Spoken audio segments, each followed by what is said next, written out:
Hey guys, Anna here. Welcome back for episode 10 of One Piece, the anime. In the last episode, we were introduced to Usopp for the first time, who in turn, whether willingly or not, ended up introducing us to Kaya and Clawdor. And we're gonna go ahead and hop into this one, guys. It's been a little bit of a rough week. Over the weekend, my cat passed away, and so my emotions are kind of all over the place right now. So hopefully this will be some escapism, because this show is very joyful, uplifting most of the time, and honestly, I need that escape and I need that distraction right now. I apologize if things are a little off today, but we'll make it through. But let's go ahead and hop in. If you want to see the full-length reaction, you can check it out over on Patreon, or if you become a member of the channel, it gets you access as well. It is a watch-along format, so you will need your own footage to sync up with the time codes and react to the entire episode. Over there, you get the same thing for all the other shows and movies that we cover here on the channel. You also get to suggest and vote on what movies to react to each month. We got monthly Q&As, behind-the-scenes footage, to try to make it worth your while, so sure, go to a support channel. But guys, at the end of the day, I'd really appreciate it if you enjoy this reaction. At least leave a like, drop a comment, subscribe if you're not already, because it really does go a long way with helping these videos out over here. And with that all said out of the way, let's go ahead and hop into episode 10. Here we go.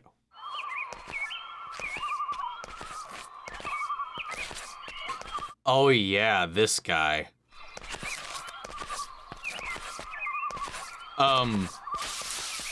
Is he moonwalking? さあ君たち帰ってくれたまえ。それとも何か言いたいことがあるのかね。俺たち船が欲しいんだけどさ。ダメだ。 What tact? ウソップ君。君の噂はよく聞いてるよ。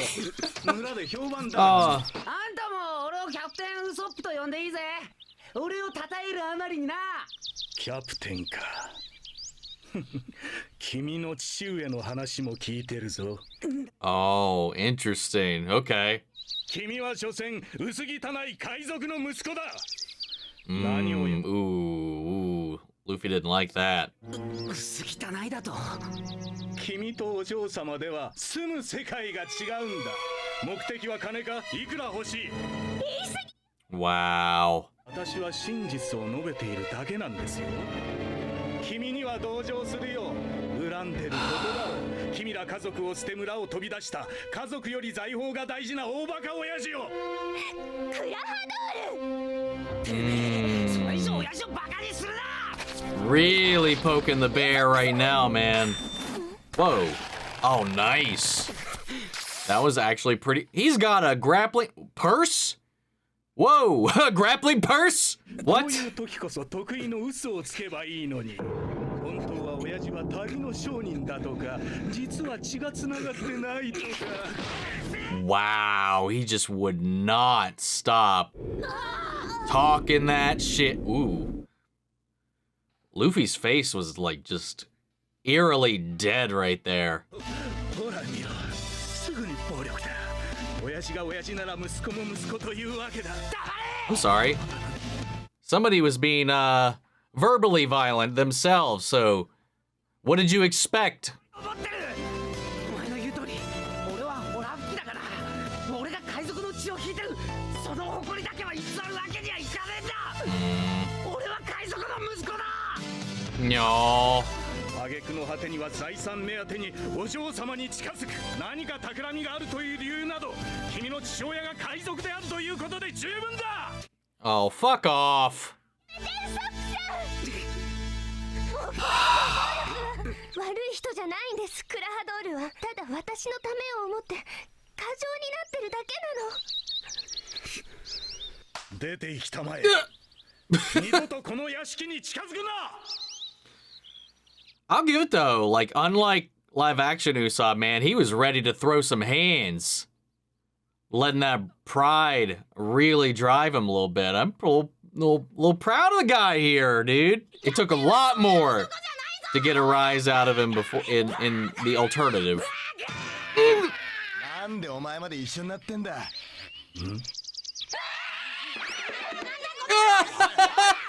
What the fuck? Luffy got riled up after all of that too. もう3年になりますか。私がこの屋敷へ来た日からあの日のことは忘れもしません。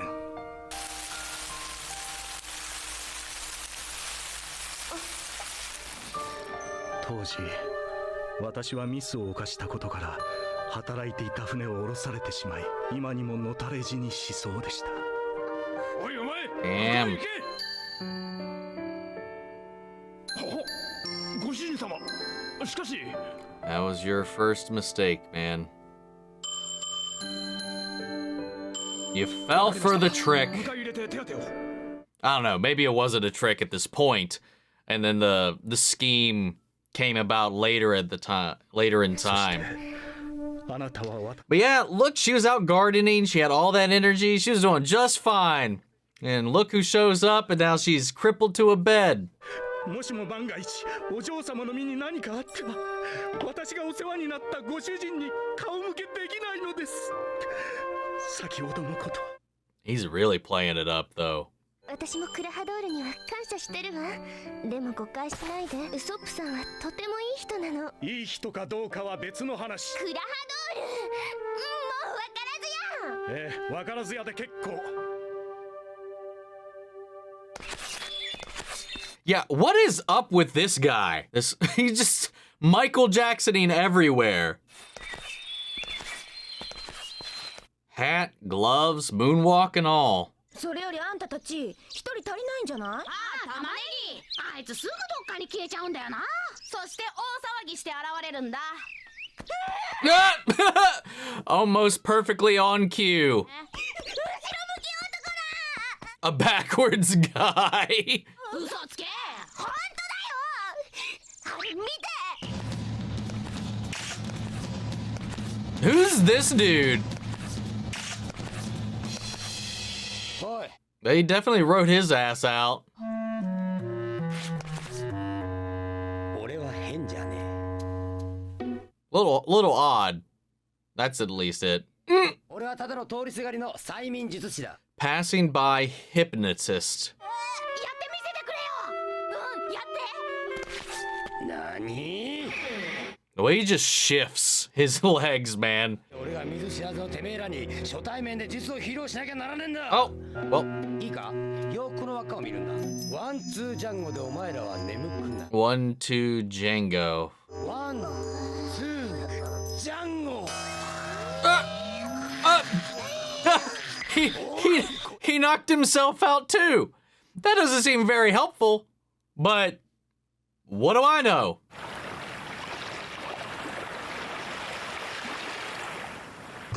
Oh, Jesus. ここにいたのか。 What the てめえが普通に声かけ。ヤソップは誰が何と言おうと立派な海賊だった。そうだろ。海賊ごめくこんな時代に海へ飛び出して命張って生きてる親父を俺は誇りに思ってる。あの野郎は俺の誇りを踏みにじったんだ。絶対許せねえ。お嬢様のとこへはもう行かねえのか？ああ、さあな。あの羊が頭でも下げてきたら言ってやってもいいけどよ。 Oh, shut up. あの羊がなんでここにいんだ。いてってばよ。この村で目立つ行動は慎めと言ったはずだぞ。村の真ん中で寝てやがって。我が家。 Oh, okay. Cohort of his we didn't get to see. 見かけねえ顔だ。誰だありゃ。それで Maybe like の準備はできてんだ。Moji, he got ridden off to save for time. いつでも行けるぜ。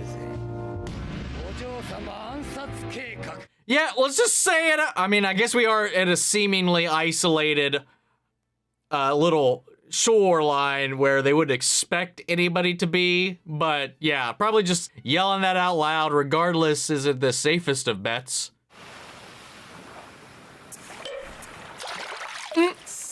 Clumsy ass hermit crab. I can't talk today. 殺せばいいって問題じゃない。カヤお嬢様は不運な事故で命を落とすんだ。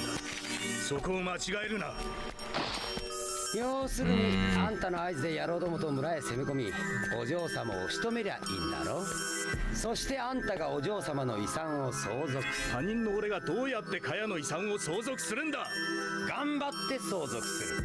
頑張ってどうにかなるか。 How does it mean shit? 行く前にお前の催眠術でカヤに遺書を書かせるんだ。筋クラフトに私の全財産を譲 I mean, honestly, that makes way more sense to do it that way. I'm not exactly sure what his plan was in the live action. I know it was this to get her to sign it away, but like I think he was just trying to convince her that was the right thing to do. His plan didn't add up to me too much in that. っていてもおかしくない状況を作り上げたんだ。そのために3年も羊よね。キャプテンクロ、あんたが突然海賊を辞めると言い出した時さ、あんたはあっという間に部下を身代わりに仕立て上げ、世間的にキャプテンクロを処刑させた。Oh, wow. Jeez. あれこそがこの計画の始まりだったというわけ。 Wow. さすが百景の黒だぜ。その呼び方はやめろ。俺はもう政府に追われることなく大金を手にしたいんだ。つまり平和主義者なのさ。とんだ平和主義者がいたもんだぜ。てめえの平和のために金を。 Killing off an entire rich family. 親父が死んだのはあれはマジだぜ。俺も計算外。 Oh, he hadn't planned on the father's death. Damn, I was gonna say my whole theory from the live action ended up being accurate here. But no, he didn't take credit for that at all. What about the mom though? Did he kill the mom? He specified he didn't kill the dad though. Damn. Wild. Awesome. 聞いちまった。おい、なんなんだ。なんかやばそうだな。 Luffy, are you not? Yeah, were you not listening to? Yes. キャプテンクロって言えば海賊の中でも一番の頭脳派、それでいて残忍さも一番って言われてるやつだ。と狙ってやがったんだ。カヤの屋敷の財産を3年前か。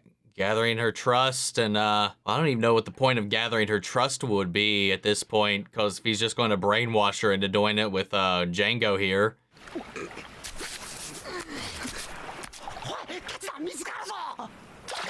This poor hermit crab. お嬢様を襲うな。 Luffy, you goof. 見つかっちまったじゃねえか。早く隠れろ。殺されるぞ。いやこれはウソップくんじゃありませんか。俺まで見つかっちまった。何か聞こえたかね。 No, not at all. Heard absolutely nothing. ここへ来たばかりだから当然何も。全部聞いた。 God damn it, Luffy. You actually didn't hear any of it, though. What do you say? What are you doing, boy? ワンツージャンゴでお前らは眠くなる。いいか。隠れろ。いや。 Luffy? No. Okay. Well, shh. What kind of hypnotist is he if he keeps falling asleep himself? He can't give a command. Oh. Well, that woke him up.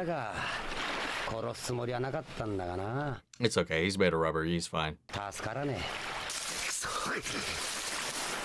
やりやがった。もう一匹をどうする？始末しとくか。必要ない。 Because nobody will believe him. 私の計画に何ら支障はない。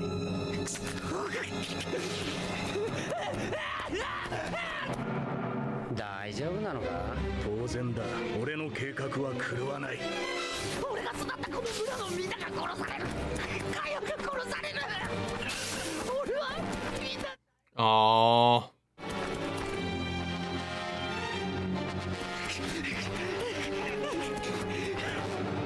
Don't worry. Luffy and the gang will save the day. ああ、ウソップ。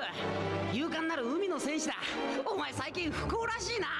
俺が元気の出る話をしてやるよ。大きなお世話です。 Oh, he really just showed up when he heard she was unhappy and came up. I would not believe he came up with her with any ulterior motive than just, making her smile after hearing about her.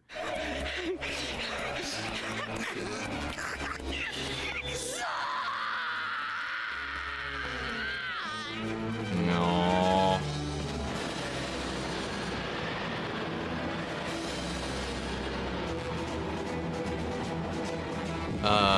Oh. We actually get to see a ship?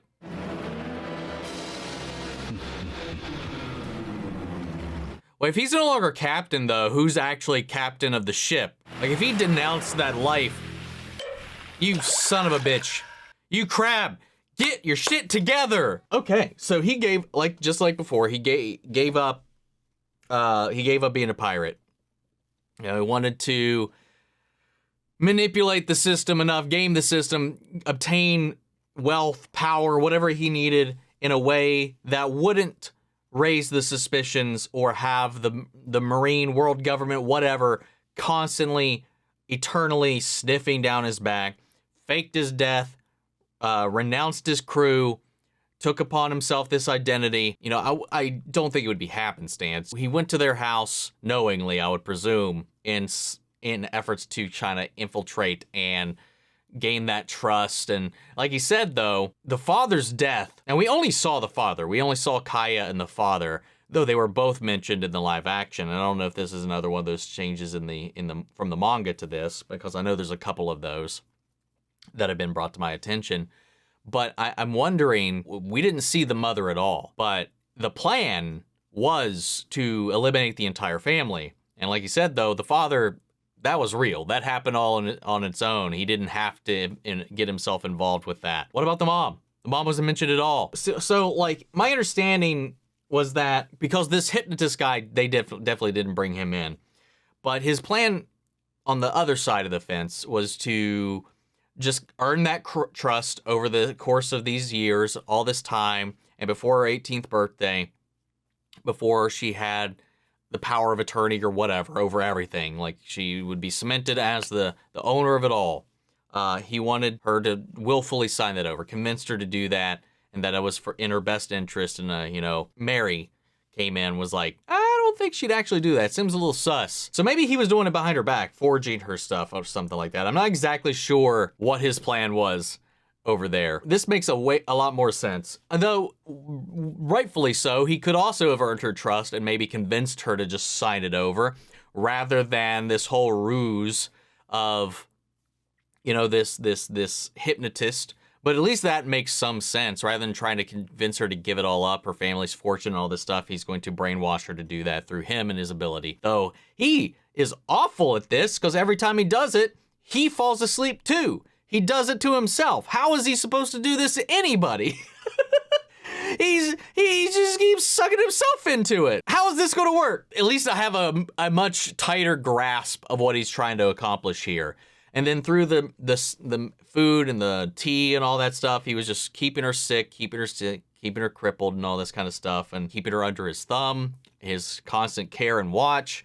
And I get the sense that this is happening here because he does mention the cook. He does mention there are specially catered meals. I don't know if she's also being poisoned here, but just like the other time, she was perfectly fine in that flashback. And then over the course of his stay, here she is bedridden, sad, and all that kind of stuff. So I'd imagine that still comes into play. I just don't understand wholly why, if she signs it over to him, that's a legally binding thing, right? So like, I don't know why she needs to die. Or is it because once he gets what he wants to be able to give up the act? Or he just really just wants as few threads or loose connections as possible. He still wants Jango and the remainder of his crew to come in, ransack the village, kill as many people as possible, and make sure to take out Kaya along the way as well. It seems a little overkill, literally. Luffy doing his Luffy things, man.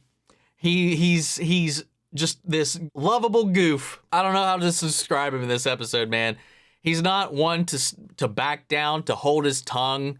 In certain situations, he might bite his tongue a little bit, but when they started insulting Usopp, him and those kids both got riled up real quick, with Zoro holding him down, keeping him calm. But then you have this situation where they're overhearing this plot, and he's just like, what's something that looks interesting down there? I don't know what they're talking about. While Usopp's overheard all of it, he's like, you don't know what they're talking about? And then he's like, we need to get out of here. And then Luffy's like, yells at him, hey, what are you up to? We heard all of it. When he didn't hear any of it. Maybe he did. Maybe, again, this is another one of those like acts where he's like playing dumb. But then he got himself hypnotized. put to sleep and he fell off the cliff. But they think he's dead. They don't know he's made of rubber, obviously, so like they think that fall killed him because that would kill a normal person. So I don't know where this is gonna go, but Luffy is just chaos incarnate. And maybe he had a plan, maybe he didn't. Maybe I don't know. But it definitely didn't go according to whatever plan or non-plan that he had in that situation. But regardless, it's all gonna backfire in our favor, I would assume. But I do like that, like, Usopp has this undercurrent of this pride that carries through. Unlike the live action, which really made it about dreams, about their passions, their goals, which kind of focuses around Luffy's whole thing about becoming the king of the pirates. Here, there's another thing driving that. There's this underlying current over here where it's not so much about dreams, but it's about that courage to live your life on your own terms, to put your life on the line for the things you value. Like, how much and how badly do you want the thing you want? He does have that pride in his father, and I think part of him wants to emulate that in some kind of way through his tales to kind of, I guess, in my mind, to spice up life here in this little off the beaten path town. Because in the last thing, you know, like, it just seemed like maybe he was just kind of doing it for no reason because he was bored, but maybe he's really doing this for them, because when he went out to, you know, when he had heard of this little girl up in her mansion who was sad, his instinct was to go and just, you know, spin his tall tales to just, you know, he heard somebody here was sad and was in desperate need of a smile, of a good story, of a warm friend to kind of comfort them and lift their spirits. So maybe that's what he's doing as well. I don't know. This Jango character is really interesting. He's like a blend of Michael Jackson and kind of Mick Jagger almost a little bit. I've heard that some characters throughout this are based on real people. So I'm wondering if this is the case with them. I mean, clearly there's a Michael Jackson experience from the holding the hat, the overall general aesthetic, and then the moonwalking. That's apparent. I would love to know the thought process behind that, if there's any little Easter eggs or nuggets or background information you have about the creator and the inspiration that led to that decision and all of that. I'm kind of curious about that. But fun episode.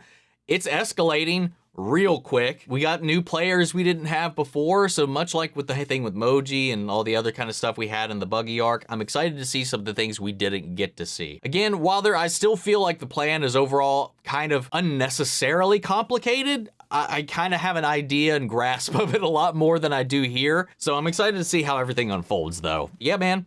That's another episode down. We'll see how things go. Thank you guys for your patience, as always. And I want to know what you guys thought. So sound off the comments. Let me know your thoughts down below. We'll carry on the conversation after the video. Hope you enjoyed the reaction. If it did, leave a like, drop a comment, subscribe if not already. Remember, if you want to see the full length reaction, check it out over on Patreon, or if you got a member of the channel, get you access as well. And speaking of before you go, I want to shout out our channel legends. Manny Sherritt, Ryan Karen, York Coruscant, Melita, Robert Anguiano, Jeffrey Hale, Jake and Trail, Eric Official, Amy Becca, Casey Wood, Scythe, and JoJo. Thank you guys so much for your continued support. That's it for this video, guys, and I'll see you all in the next one.